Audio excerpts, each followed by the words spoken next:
নামাজকে যারা আপন করে নিয়ে চলতে পারে সে সমস্ত ব্যক্তিদের শরীরে রোগের মাত্রা কমে যায়, সুবহান আল্লাহ।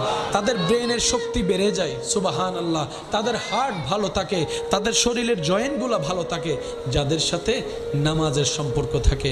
ওই যে রব্বুল আলামিন বলেছে ইন্নাস সালাতা তানহা আনিল ফাহশায়ে ওয়াল মুনকার। তাই রবের কাছে সবসময় ফরিয়াদ করবেন, আল্লাহ নামাজ তো আমরা পড়তেও জানি না, আমরা শুধু অঙ্গভঙ্গিটা করতে জানি, তাও সঠিকভাবে আমরা কেউ করতে জানি না। আল্লাহ গো, তোমার কাছে ভিক্ষা চাই, এই নামাজের ভিতরে তুমি যত ধরনের নিয়ামত দিয়েছো ওই নিয়ামতের বৃষ্টিগুলো একটু আমার উপর বর্ষণ করে দাও, সুবহানাল্লাহ। আল্লাহ আমিও তোমার প্রিয় বান্দার লিস্টিতে নাম লেখাতে চাই। আল্লাহ আমিও ইজ্জতের জীবন চাই, আমিও কবরকে আলোকিত দেখতে চাই। তোমার দয়া ছাড়া তো কিচ্ছুই সম্ভব না।